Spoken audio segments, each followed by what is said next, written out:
in the camera frame or not. Yeah. But there's a few smaller nurseries that do want to grow some whitebark, and there's a process called stratification to get your seeds to start growing. And if you think about where whitebark pine grows on the mountaintops, the stratification regime for that is a very prolonged one. The reason being is if a tree like this started growing at the earliest sign of warmth up there, it could become winter all over again. So if you think about this winter, how warm it is up there, right? Any of these seeds that are up there in the ground may have started growing under these current conditions. But this tree has a built-in mechanism to limit that, and it's a long stratification period is required. So it needs a long cold period and before it'll start germinating. But that said, like all things in nature, there's variability. So I'm helping get some seeds started for some nurseries, and some of them have started growing, and the only option I really have to do is pot them up and grow them here myself. I'm not a tree nursery, but I've got a bunch growing here. I mean, yeah, when they start popping up. And do you have, is it possible to see some examples of it? Yeah, there's some right over here. Is this the best one here? Yeah. So, and we'll get to see how big the seeds are. And I should mention, in nature, all of these seeds that you see out there on the mountaintop will have been put there by the bird, the Clark's nutcracker. Right. It hides the seeds to feed on later. Ones it forgets about will grow into new trees. Right. So, right. It's a really interesting relationship. So it's like a hit or miss sometimes if they're... Yeah. So these ones here were started in early December, and you put them in here for a warm phase for about 2 months. Right. And then we put them in the cold phase. So this sort of matures the embryo, and then the cold phase will break dormancy. And like I said, they like to have a long phase before they'll germinate, because they'll know that winter's over. But let's see if we've got any rogue seeds in here. Because what can happen is some will start germinating early, just because that's how nature is. Not everything happens at once. You'll get a few that start. So we keep these all in these little sacks here. Okay, there's some in here. So you can see here, I don't know if you can see on the camera or not, you can see how big these seeds are. They're a little smaller, they're fatter than a sunflower seed, but they're fat. They're fat, and so they're the largest conifer seed in BC. You can see how big they are. Yeah. A lot of seeds are almost not microscopic, but teeny tiny things. These are quite large. And they're about the size of like a... Will you hold them up one more time? Like a pea. Yeah, like a black-eyed pea or something like that. Yeah, in fact, here, I'll hold them up again. You can see there's a couple starting to germinate here. But if you think about it, like I said, most have not started. So say I've got 100 seeds in my hand here, and it looks like 3 have started growing. So even if you consider that in all these containers here, there's probably 10,000 seeds. And so even if 5% of them started growing, that's a lot of seeds we got to deal with by dropping them into these containers here. Yeah. And your hand, from here, when it starts germinating, you're going to hand transplant that out into individual... Yeah, we'll just pop cups there. Yeah. That's that's a lot of transplanting. Yeah, it is, and it is something we got to keep on every week. We kind of look through these containers and see has any started growing, or is there any mold on any? Because these trees, they have so much sap and sugar on them that can really be a nice environment for mold to grow. Right. So that's another thing we have to do is we'll spray these down with peroxide if mold is developing. So yeah, it can be a real challenge. So let's see if there's anything more in this one here. How many bags to? How many germination bags? You can see this one here. How many roots are sticking out there? Yeah. And these ones, I looked at these literally 10 days ago, and there were no germinants. And you can see here how many are germinating there. Oh, that's a lot more. Yeah. A lot more germinating here. So this is in the last 10 days. How many have started? So we'll pull those out and pop those into the containers there. So how many bags of these do we have? Per container usually do you put? 3 or 4. Okay. I think I've only got 2 in here because this bag's pretty big. Yeah. And we try to, and we do try to grow I mentioned the disease. Right. We try to keep these separated by what we call parent trees. So if you look here. Oh, okay. Yeah. Right here, there's a number there. Yeah. we can go find that exact tree out in nature and see if this tree does well. If these seedlings germinate well and seem to do well. If it's a real winner, we can go back to that exact tree and revisit it. And get more seeds from it. Right. So you just geotag like that one was 3188. Yeah. And then you plant it out as 3188. Yeah. And then we watch them over time. Yeah. And then we can go back to them and find out more. Yeah. Yeah. Very cool. Yeah. Yeah. So, yeah, it keeps me busy in the winter too. Yeah. Usually I don't do this part of things. Usually this is onto the nurseries. Right. But like I said, some smaller nurseries said they would like to try them, but this stratification phase was intimidating to them. Yeah. And so I'm just helping them out doing this, and then I take those out to another nursery and just let them handle them. Right. Yeah. Right. So, yeah. Wow, that's a lot. Yeah, it is. It is. So there's that.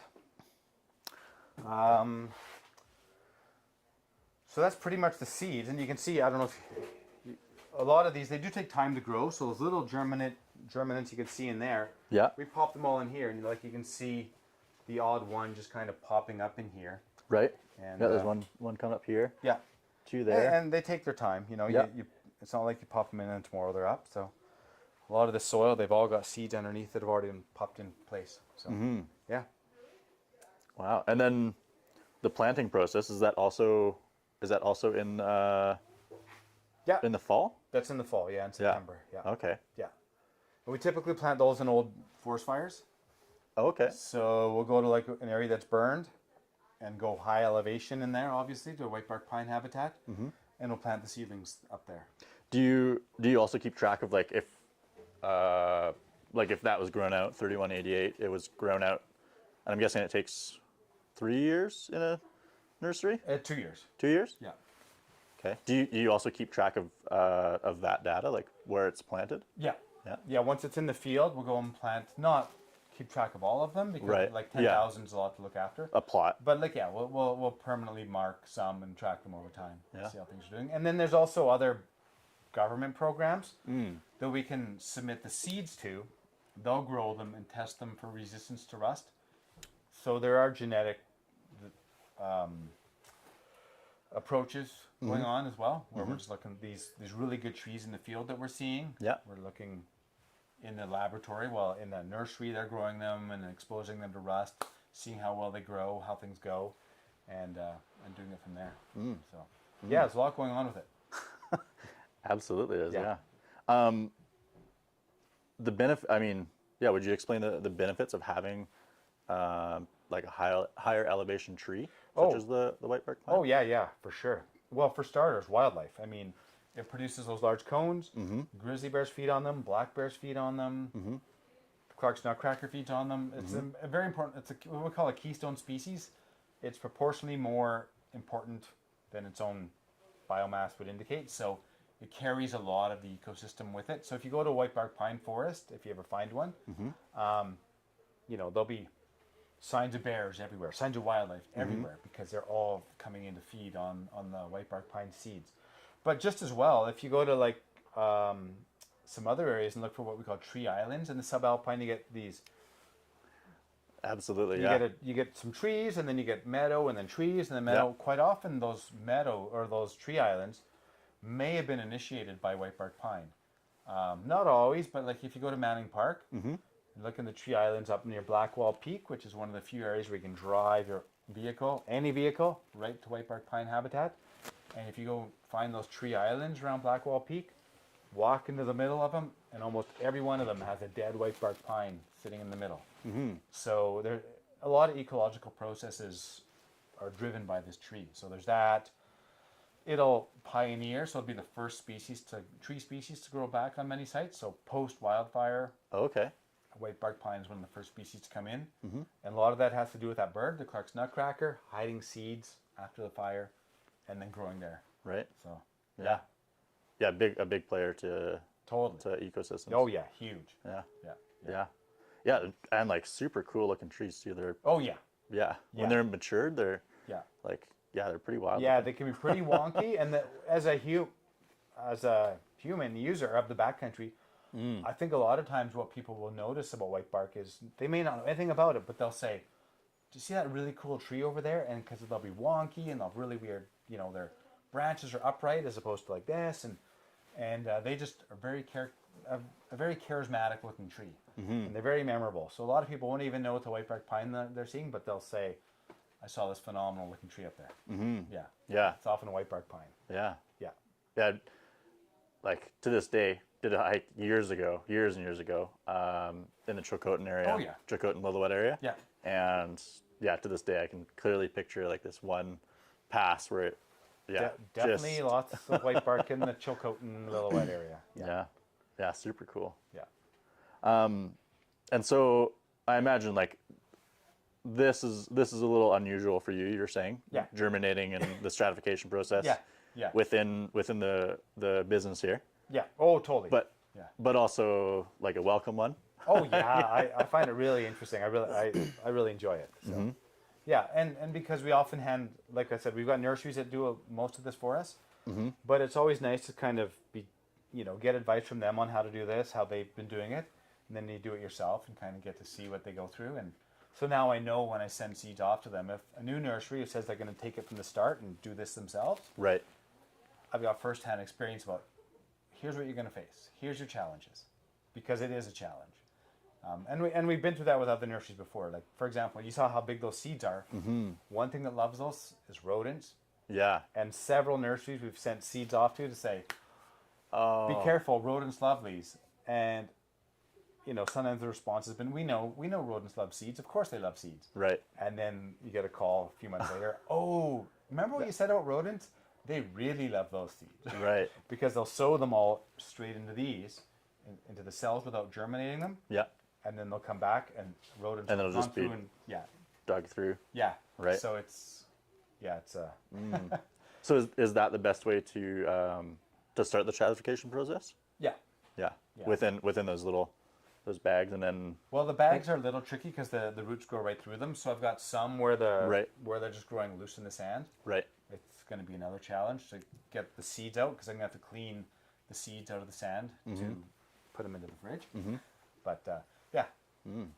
And then from the fridge, you're saying it takes up to 6 months? About 6 months total, start to finish. So about 2 months doing what you've seen here. Yeah. And let's say about 4 months in there.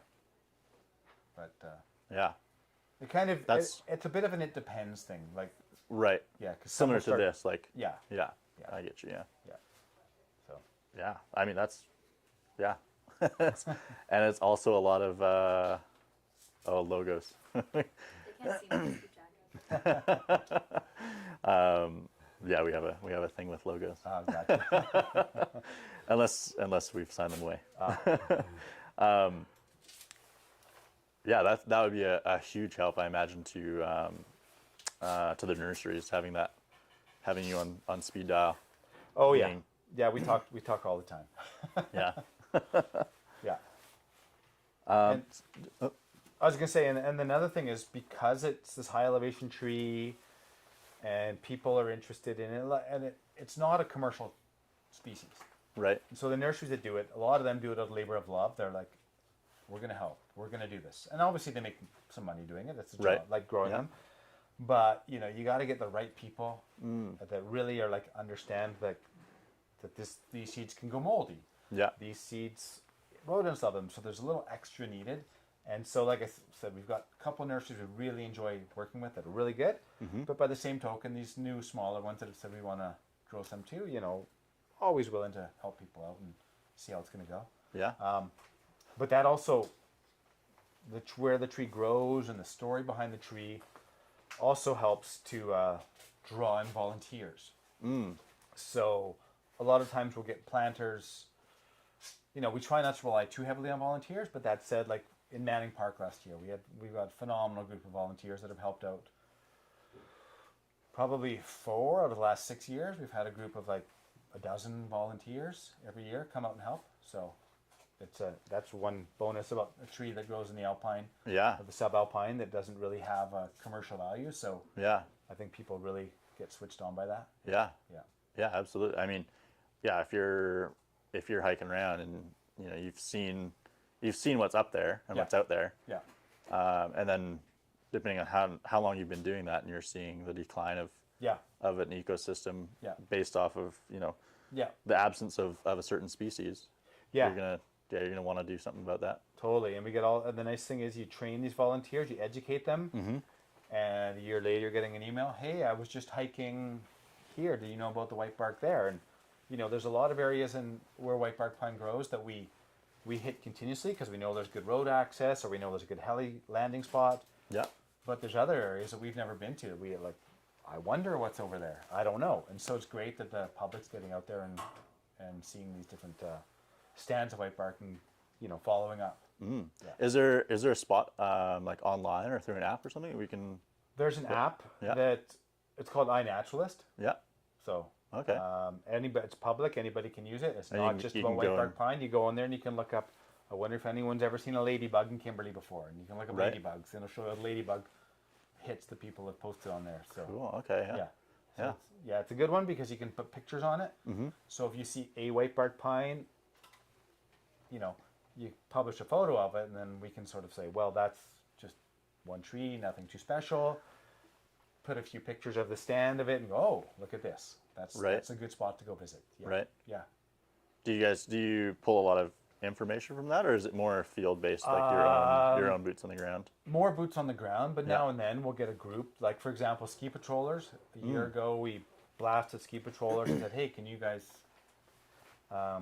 post whitebark pine iNaturalist hits? And Kicking Horse Resort Oh yeah. up in Golden there, actually, they were really good at it.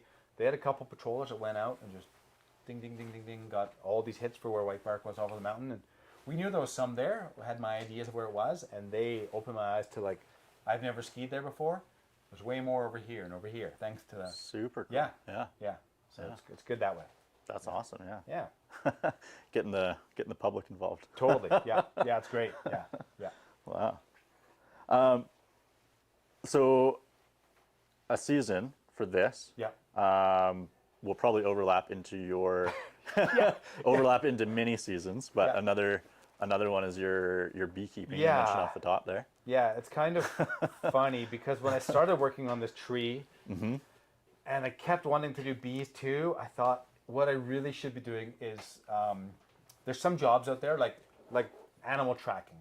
There's some people that literally make a career out of doing snow surveys of animal tracks. And I thought, if I was really smart, what I would do is find a winter specialty, not trees, like maybe wildlife tracking in the winter. And then I can do the bees in the summer and then the wildlife Yeah. winter work. Yeah. That didn't happen. So I've got two things that, the nice thing is the bees kind of get going. Maybe not this year because our snowpack is so light. Yeah. Most years, the snowpack is so high, or so deep up high, that by the time it melts out, the bees are kind of in their zone and just doing their thing. Whereas this year, I'm suspicious that we can start doing tree work earlier, and the bees will overlap more with the bees. So the bees we start working on, let's say around here, I'll start looking at them now. Like next week, I'll go out and check to see how our survival's been for the winter. Right. And you can do emergency feeding of them, things like that. And then April, May, June is kind of where you're prepping your bees for honey production.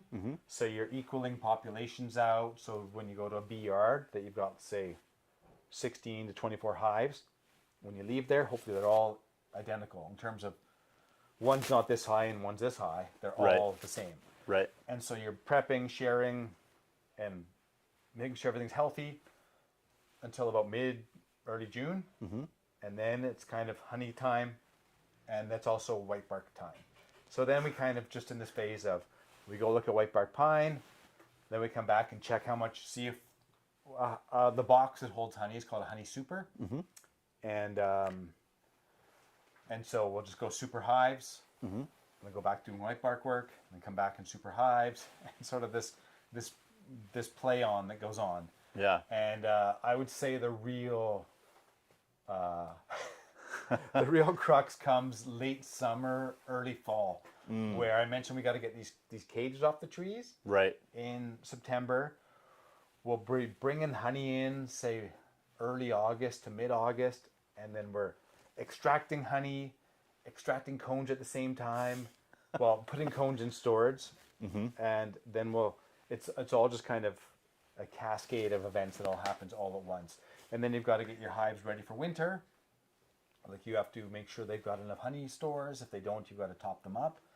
Make sure they're mite free, so you have to treat them for varroa mites, and wrap them and put on mouse guards and all that. So that's a big fall piece of work that's also happening as the cones are getting processed. Right. And there's actually a hard line for the cones getting processed, because if you want to grow seedlings out of those cones like this, we can't be extracting the seeds from these like today, because then we'd already be 2 months behind in seedling production. Right. So in fact, these were a little late. These trees we're looking at here. So really, you should have your cones all processed by late October, and that's also winter Right. phase. So they do kind of all collide all at once. But you know what? I don't know. I enjoy all of it. Like, you know, I've got people that help me do the cones and the bees, and you can come get your hands sticky getting seeds out, or you can go to the beehives and get your hands sticky doing that. And so, you know, if it's a beautiful fall day, you'll go beekeeping. If it's pouring rain, you'll slide and do cones. So yeah, it keeps you very busy at that time of year, but it's great. Yeah, it sounds like there's a lot of overlap there for sure. Yeah, and in fact, we're still a little bit behind with the bee work right now. Like we've got some wax we need to process. We've got all the honey out, but yeah, but we still have to clean everything because we processed everything, and I was like, we got to get the cones going. We're behind. Yeah. And so now we're kind of rolling back to cleaning up some stuff from some loose ends. Yeah. Yeah. Yeah. So really, it's kind of like, but you know what? It's no different than being a farmer. There's a lot of beekeepers.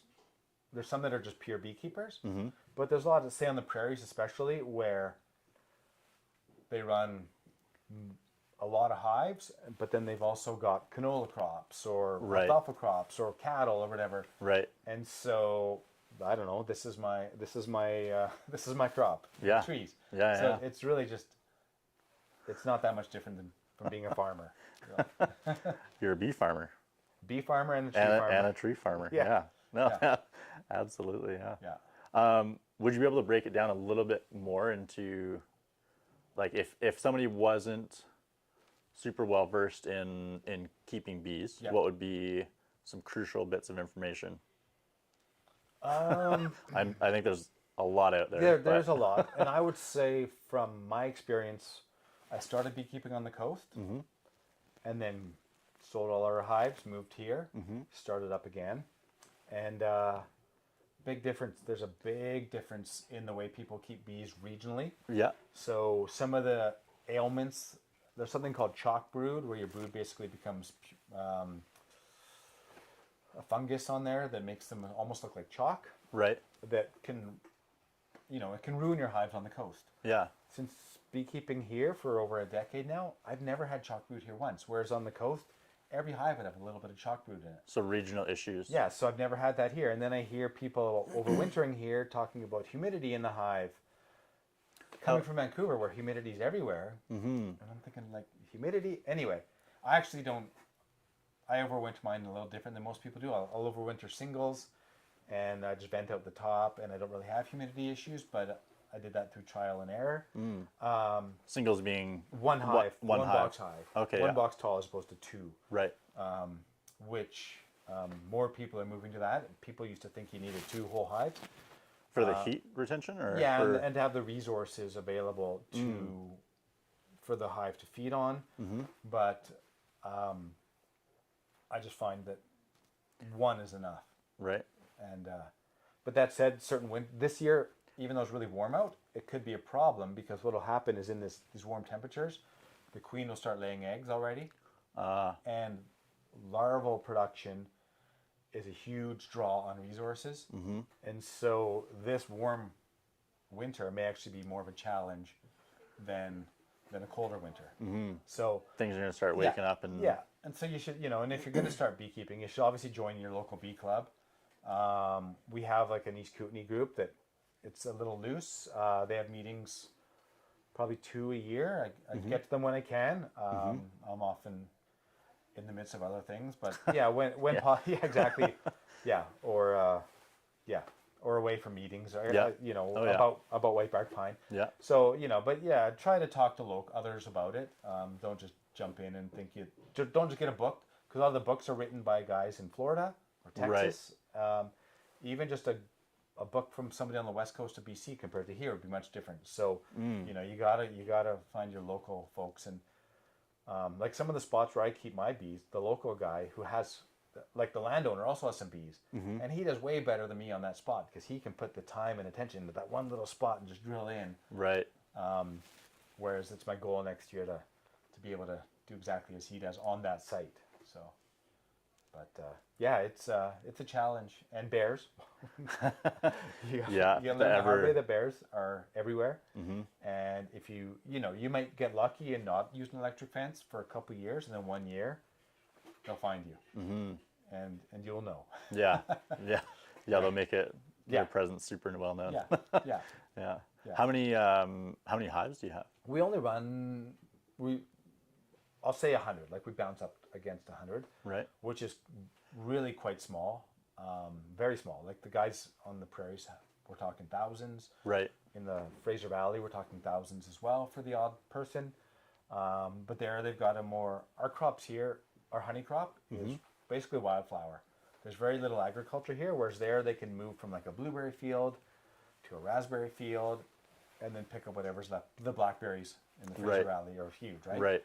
Whereas here it's kind of, we're at the whims of nature here a lot more. So if it's a drought, I've got 2 spots. The one spot I mentioned with the landowner is really well, that are irrigated. Only 2, and the rest are kind of at the whims of nature. So, so you're kind of at the one thing nice about Kimberley. I don't know if you know this.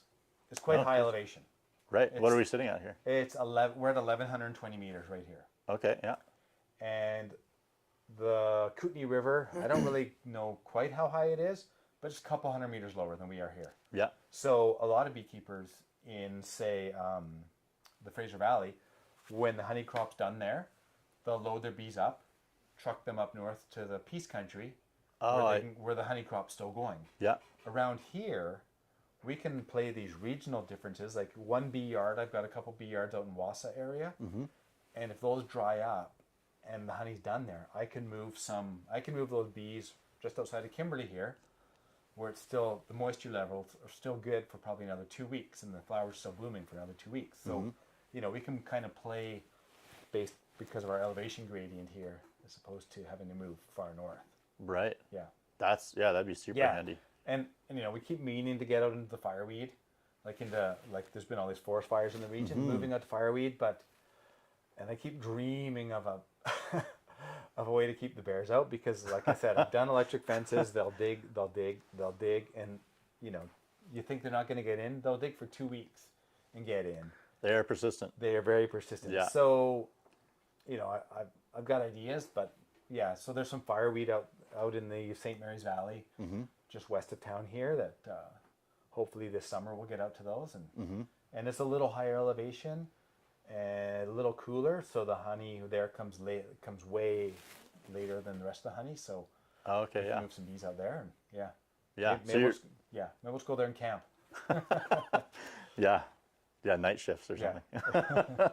I'd imagine it's a lot of like chasing the bloom, chasing the later spring to elevation like you're talking about. Yeah, that's a good tip. I didn't even. Yeah. Oh yeah. Of course, you're gonna have a earlier season lower. Yeah. And then as you're going up. Yeah. Yeah. Yeah, like just outside of town here in a little community called Meadowbrook, which is 1 minute from here. You'll think that you'll think, oh, there's no honey coming in this year, and you go back 2 weeks later and they put on 120 pounds of honey, and you think, this late in the year, how'd that happen? It's just everything's a little slower, a little later as you get higher elevation. So it took me. That's one of the things that took me a couple of years to learn. Like I'd think, oh, I don't know about this spot, and then just be patient and kind of start paying attention to those trends in flowering, and it can really help you move your hives around and do much better. Wow. Yeah. Yeah. How many? Oh, I was gonna say, and the nice thing is it kind of blends both of my backgrounds, like my background in ecology with the trees, studying the plants and whatnot, and tying that with the bees, going, okay, if these flowers are blooming here and there, we moving the bees around with it. Kind of like on the coast where you rely on the blueberry grower to say you're in and then you're done, and then the raspberry grower's next. We don't have the agriculture like that here. We just have nature, and we're just following nature around. So, yeah. Yeah, somewhat of a nicer nicer calendar shift sometimes too. Yeah. Because you're not just dependent on the phone call from someone, but Totally. yeah, the phone call is nature. Yeah, exactly. and you know, some years it doesn't happen, and some years you get kind of skunked, but Right. it's like all farming. Right. Yeah. Yeah. Yeah. And imagine like last year's local fires were Yeah. affecting the bees a little bit. Yeah, when the wildfires happen, what we tend to see is the bees just kind of act like it's dusk. If you watch a beehive midday, the bees are coming and going, a lot of activity. You go there at dusk, and the bees are just in there, just coming home and hanging out on the porch, not doing much. When the wildfire smoke hits, you go to a beehive in the middle of the day when they should be flying all over the place, and they're just sitting in there doing nothing. They're just acting like it's dusk. Yeah. So it can be a real challenge, those fires. Like, in fact, the worst years for honey production we've had in the last actually since I've been here, it's all been tied to wildfire smoke as opposed to like a droughty season. Because if there's drought, the bees tend to fly further and just kind of find things. Right. But it's more like, you know, we had a big wildfire season here last year, and then in 2017 and 2018, locally lots of fires, and it just, yeah, it's a challenge for sure. Yeah, I'd imagine so. Yeah. So we're getting pretty close to the end. sure. And I still have so many questions about both subjects, and then we haven't really dipped into the shop too No. much. Yeah. But That's true. Yeah, and in the shop, that's where we sell our honey.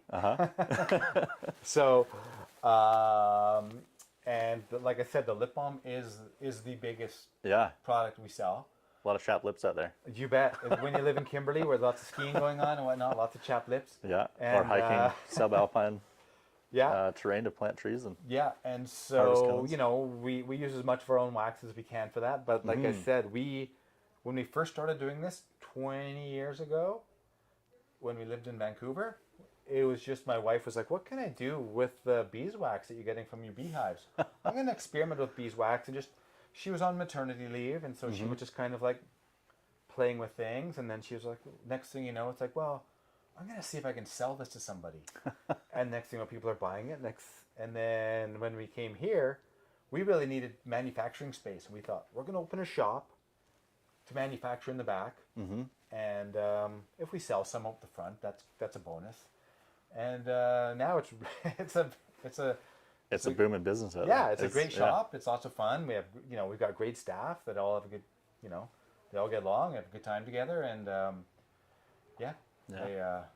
so yeah, like I think I mentioned this earlier. A lot of people say, "Oh, you own the honey shop." It's like I said, it's actually a lip balm shop, but we got some honey there. Yeah. As we're surrounded by Buckets of honey. varying sizes of honey. What's the biggest amount you sell of honey? We try to limit it to 3 kilo pails. Like Right. We'll sell some to the local, the school wants some bigger pails for their foods class, I believe it is. Oh, okay. And there's like a foods cool. program there that they'll make foods for the students. Right. That's not very far for your honey. No, yeah. That's So, great. Yeah. Yeah. Yeah. Are there any topics that you'd like to highlight with either one? I think there's still a lot, but Probably. Yeah, probably. Well, maybe I'll try to hit both. Let me just try to think here for a second. I think maybe we'll do a separate thing talking about Moody bees instead of Moody trees. Okay. Sure. Yeah. Yeah. Yeah. Yeah. Yeah. Any things we didn't hit on about whitebark pine? WhiteBark Pine. Well, Probably we didn't hit on everything. There's a lot going on. It's a big topic, yeah. But like I said, if you're hiking in any of the high elevation areas, keep your eyes open for it. Just make those iNaturalist posts. I'm excited to it check helps it out. us build our database of what's out there. And try to get a photo into the tree top so we can see if there's any cones up there. They don't produce cones every year. Yeah. So it's always nice to know when there's a cone crop happening. That's a lot of help for us. And documenting access. If you happen to find a lot, what did it take to get there? Right. Because you'll often look on there and think, how did that person get Yeah, that you're spot? like, I don't know how they got there, and there's just an easy trail that you don't know about. Yeah. Right. So there's that. And then the bees. Actually, an interesting thing about the bees is when we moved here, we sold because I was actually moving here to work on whitebark pine, and I didn't really. We're like, well, we had probably 40 or 60 hives on the coast. We thought, well, we can't ship. Well, we could have shipped the bees all the way here, but we didn't know what we were getting into. So we thought, well, let's get rid of everything. So we sold our extractor. We sold our hives. Yeah. We sold all of our equipment. But then the guy who came and bought all of my equipment, he came and loaded it all up, and he could only fit 99% of it in his truck. And then he's like, sorry, I can't fit this small amount right here. I said, That's fine. I'll keep that small amount. And that's the reason this whole thing is going on today because we brought that equipment with us to Kimberley, and we had it in our yard. And then lo and behold, a swarm of bees came and found that equipment and took up residence in it. And then I was just like, well, Krista, I guess we're beekeeping again. And then from then on, you kind of start buying bees and buying equipment, and you're back in the game. Back into it, yeah. Yeah. So we kind of took about a 2-year, it might have been even our first summer here, but maybe not. But let's say it was our second summer here. Right. So it was our first summer here, thinking about the ages of my kids and stuff. And when we moved, It's not a long pause at all. So we were here for about 4 or 5 months, and a swarm of bees found our equipment, and I was like, oh, that was a short little break. Wow. So, and if you've ever kept bees, you'll know that you can't just have one hive. You've got to get 2, and then because you have 2, you know that you can make 2 into 4, and so you do. And it's just what beekeepers do. Talk to any beekeeper, and they'll agree with me. But yeah, that's about it. I think. I don't know. There's lots to talk about. I mean, just off that, I have a few questions for both topics there. If you're out there documenting, you get the chance to see a whitebark pine. Yeah. What's the cone cycle? Oh, we don't know. No, really? No. It does what's called a masting cycle. So it produces a big year one year. Like 2018 was a massive year. Okay. 2021 in some areas was a moderately good year. And then you get like completely skunked for 2, 3, 4 years, and then boom, another big one. And you don't really know when it's going to come. Oh, interesting. So it's variable because a lot of resources go into making those cones. Mm-hmm. And so when a tree produces cones, it's spent a ton of resources, and then it's got to rebuild those resources before it can make more Before cones. it can go and produce. Yeah. Okay, yeah. So is there any like back data that you've looked at? I'm sure you probably have. Oh, of like based on our cone collections and whatnot, we can look at that. But the problem is we don't necessarily go to every spot every year. Right. So around here I do, but there's other areas like you mentioned the Chilcotin that some years there's monster crops there, and I don't know. 2017 had a big huge crop there, but I don't know when the most recent one since then has been. Okay, oh, that's interesting. Yeah, I wonder if there's like a correlation between like a heavy winter, a lot of snowpack, good long summer, or something. There like could that. be. Yeah. And the thing is, the cones are produced on a 2-year cycle, so the cones that are going to be mature this year are already on the tree. They were pollinated last year. They'll be fertilized, and then they'll grow into big cones, mature cones this year. So they're already sitting on the trees. So it would have been the year prior to this that would have triggered the masting. And the funny thing is, you'll get a mast crop on one mountain. Like there's a mountain just above town here called Puddingburn. Almost no cones on it this year. Okay. Right across the valley on a mountain called Bootleg, absolutely loaded in cones. And you can stand on one mountain and look at the other mountain. And you just assume they're both going to have lots of cones, but Yeah, not and at all. probably similar ecosystems Totally. ish, Yeah, right? yeah. But different somehow. Yeah, something was different. Oh, So interesting. it drives us nuts. Yeah, fair enough. The other one that jumped out at me when you're mentioning the fungus again, the rust Yeah. on the Yeah. susceptible to the needles first. Yeah, it enters through the needles. Yeah, and then it grows along the tree, and often you'll see a swelling of a branch. It'll get. It's too bad we're in January or February here. I don't have a branch tree. Yeah. But the branch will get swollen, and it'll get cracky, kind of like cork. Okay. And Like then dried it'll- out. Yeah, and then it'll often get an orangey colored, Right. orangey fungus. Right. Kind of like the color of our label. Our MoodyBee labels are kind of similar Yeah. to the color of rust. That's the name, rusty. Yeah, Yeah. rust. Yeah, and just so people are aware, when they're at 1,700 or above elevation, it can be lower. If you're in, say, the Chilcotin or Smithers area, Right. at a large lake especially, it kind of creates this environment where the birds like to come and cache seeds because the wind off the lakes will keep snow clear. Right. And the birds like to go and recover their seeds in the spring. And the tree, it has its needles are in bundles of 5. So if you're looking for you're thinking, is this a white bark or lodgepole? What is this? Needles, you pull the needles off in what's called a fascicle bundle, and they're all like tight together. They'll be in 5s. Lodgepole pine will be in a bundle of 2. So if people are looking, that's one good way to. Absolutely, yeah. Yeah. A good way to identify that. Yeah. Yeah. And have you noticed like a correlation between like top, or is it susceptible everywhere on the tree, or is it? Yeah. Have you found like a hot spot of?